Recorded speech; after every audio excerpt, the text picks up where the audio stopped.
Selamat malam para netizen dimanapun kita berada, salam inspirasi bagi kita semua ya. Menarik juga ternyata indeks persepsi korupsi merosot, Ganjar Pranowo kasih tips untuk Jokowi. Padahal Ganjar itu paling lemah di antara ya dibandingkan dengan Pak Jokowi begitu. Mengapa Pak Ganjar bisa mengatakan setelah mengatakan seperti ini setelah muncul pemilu seperti ini begitu kan? 2 periode kemana saja begitu kan? Kok tidak ada tips kepada Pak Jokowi? Pak Jokowi 2 periode, Pak Ganjar 2 periode sama-sama periode. Kok sekarang muncul pemilu tiba-tiba menjadi sok pahlawan begitu ya? Mau memberikan ya indeks persepsi korupsi setelah merosot ini begitu kan? Memberikan taktik bagaimana konsepnya. Ini kan logika seperti ini kan ditertawakan begitu oleh bangsa kita begitu kan, oleh masyarakat Indonesia begitu kan. Pak Jokowi kurang apa lagi bayangkan 2 periode begitu, ingin ingin memperkuat KPK ya, ingin memberantas korupsi, tapi tahu-taunya kok semakin merajalela begitu kan. Jadi apalagi Pak Ganjar ya sekarang ini calon-calon presiden di antara 3 ini ada Anies Baswedan, Prabowo dan Pak Ganjar. Yang paling lemah itu adalah Pak Ganjar. Tidak punya narasi, tidak punya gagasan, seolah-olah menempelkan kepada Pak Jokowi. Fotonya sana sini begitu kan, tempel kepada Pak Jokowi di situ begitu ya.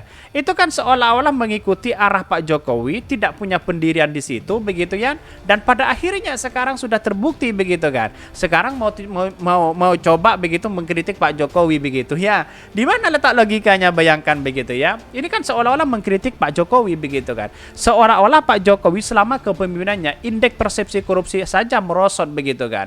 Apalagi Ganjar ingin memberikan tips yang lebih baik, kritikan yang luar biasa. Apakah seperti itu begitu kan? Ini kan seolah-olah melakukan seolah-olah biar tidak cap bahwa Pak Ganjar itu tidak mengikuti Pak Jokowi begitu kan. Padahal hakikatnya kan seperti itu begitu. Jadi banyak sekali pro dan kontra begitu. Tapi mari kita baca terlebih dahulu komentar-komentar netizen seperti ini. Ini komentar-komentar dari netizen ya. Indeks persepsi korupsi merosot, Ganjar Pranowo kasih tip untuk Jokowi ya. Ini banyak sekali pro dan kontra begitu ya. Perubahan dan perbaikan itu suatu keharusan. Bagaimana mungkin tidak ada perbaikan dan perubahan siapapun itu. Jokowi sebentar lagi dalam masa lalu ya yang harus ditinggalkan dengan semua kelemahannya ya. Semua lembaga telah mereka lobby supaya ikut andil dalam upaya memoles capres ya Mr. Uban ya. Tetapi kan masyarakat yang menentukan ini semua begitu kan. Ceritanya lagi kasih wajangan sama senior. Hahaha. Jadi kenapa kok mesti seolah-olah mau mengkritik korupsi ini begitu? Kenapa tidak yang lain? Kereta cepat misalnya, infrastruktur yang ada. Kasih tip dong di situ begitu ya.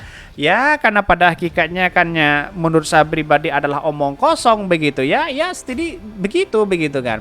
Seolah-olah sok ingin memberantas korupsi dan sebagainya. Padahal Pak Jokowi masih kurang apa? Padahal Pak Jokowi itu ya adalah orang yang kemudian ya katanya berani sana sini tapi tahu-taunya kok seperti ini begitu. Korupsi masih merajalela begitu. Kan begitu logikanya begitu. Dan bahkan ini ya tip kabur dari pelaku korupsi EKTP. Tip halusinasi begitu ya, banyak sekali kritikan dari netizen ini begitu ya. Yang bener aja Jar, nggak salah denger. 10 tahun ya tambah hancur. Kemana aja kamu Jar? Ini banyak kritikan-kritikan dari netizen begitu kan. Ya mesti banyak orang yang kemudian mentertawakan itu begitu kan. Seolah-olah Pak Ganjar menjadi sok pahlawan begitu ya. 2 periode saja di situ begitu, kemana aja begitu kan ya. Memang orang ini nggak punya etika dan rasa malu. Di belakang minta dukungan Pak Jokowi, spanduk-spanduknya banyak bertebaran dengan memasang Jokowi. Tapi di sisi lain menjatuhkan Jokowi di depan umum. Padahal di Jawa Tengah sendiri banyak korupsi. Kemarin Nenpon PJ Gubernur Jakarta berlagak sudah jadi presiden. Betul sekali begitu kan.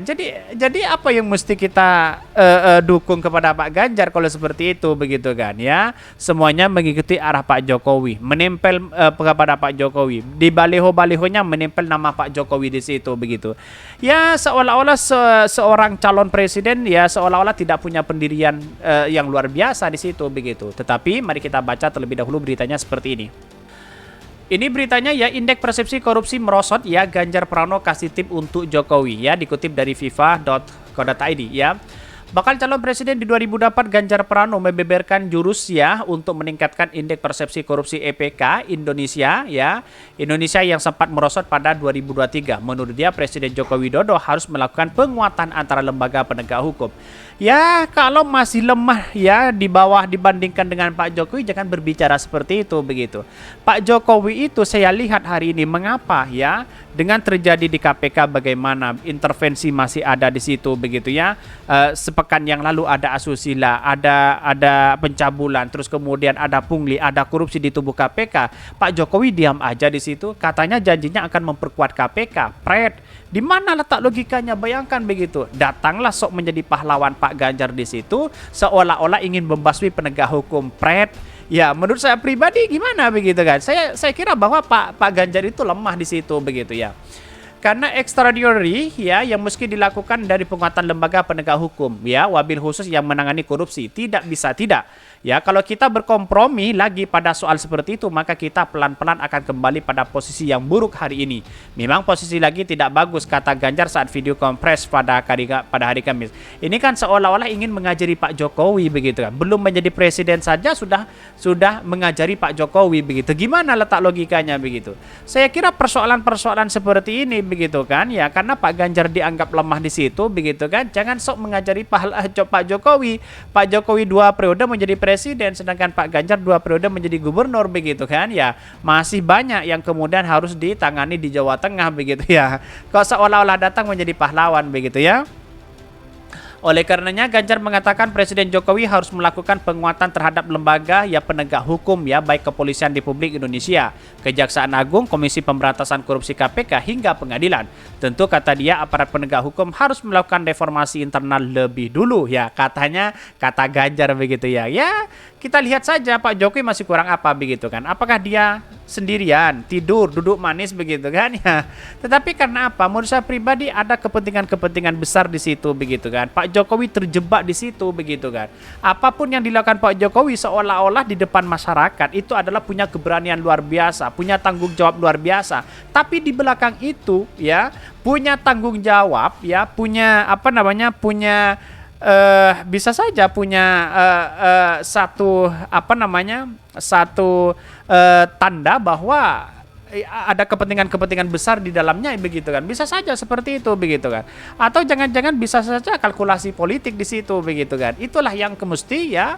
Jangankan ini begitu kan. Pak Jokowi saja melihat dari ya 5 juta ton nikel saja begitu kan. Gimana begitu kan ya. Itu kan seolah-olah tidak berkutik hari ini Pak Jokowi begitu ya. Pasti ada kalkulasi politik di situ begitu ya.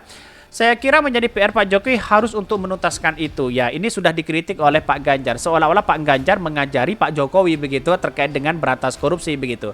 Memang kata Ganjar dibutuhkan pemimpin yang kuat atau strong leader untuk memutuskan ya mata rantai korupsi di Indonesia. Tentu saja pengalaman Ganjar saat ini sebagai gubernur Jawa Tengah yang kelasnya masih lokal atau kampungan ya. Menurutnya problem yang dihadapi masyarakat sekarang ini birokrasi yang bertele-tele dan korupsi. Bayangkan begitu ya. Kalau Pak Ganjar berani begitu kan, misalnya seperti Pak Jokowi bukan berarti tidak bisa untuk membasmi itu begitu, bisa, tapi kan yang menjadi pertanggungjawaban, yang menjadi yang kita pertaruhkan reputasi oleh Pak Jokowi sendiri begitu kan. Bagaimana kalau dilengserkan? Bagaimana dengan kekuatan yang kemudian mengajak oposisi di situ begitu ya? Karena kan sudah ada kalkulasi politik di situ begitu. Pada akhirnya ya lebih baik banyak yang diam begitu ya. Kita membuat ya tagline ya, kita korupsi ya, tidak korupsi dan tidak menipu. Apa implementasinya? Harus dari pusat ya, harus dari paling yang atas. Siapa pemimpin? Kalau konteks di Jawa Tengah ya saya. Kemudian beberapa kejadian harus kita lakukan sebuah tindakan yang tegas, katanya begitu ya. Ya ini kan menjadi calon presiden kan seperti itu begitu. Dia 2 periode saja, kita lihat di Jawa Tengah bagaimana dengan yang muncul spekulasi di situ begitu kan ya. Ada kejadian ya terkait dengan adanya korupsi ya, malah Pak Ganjar tidak bisa ngapa-ngapain di situ begitu. Maka dari itu Ganjar meminta maaf kepada jajaran pemerintah Provinsi Jawa Tengah yang diberikan ya tindakan tegas karena terlibat dalam kasus praktik tindak pidana korupsi. Saya minta maaf ke teman-teman saya saat itu ya harus lakukan tindakan. Kami harus mencopot 2 kepala dinas terindikasi terlibat korupsi. Itu hanya 2 orang saja begitu. Maksudnya terindikasi begitu kan. Jadi artinya apakah ini sebagai kemampuan Pak Ganjar untuk memimpin bangsa kita begitu kan.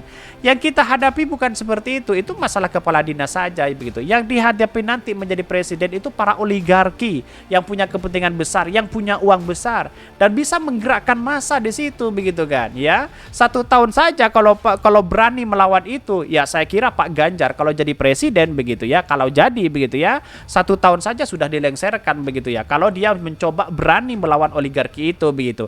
Apapun kebijakan presiden ya, apapun ya pro terhadap rakyat, tetapi kalau di belakang itu adalah oligarki yang punya kepentingan besar, pasti kalah di situ begitu ya. Mungkin itu yang kami sampaikan. Tonton terus channel Hodari Podcast Rakyat ini karena ada berita-berita menarik dan viral setiap harinya. Salam para netizen, salam inspirasi bagi kita semua. Jangan lupa di subscribe dan YouTube Hodari Podcast Rakyat ini.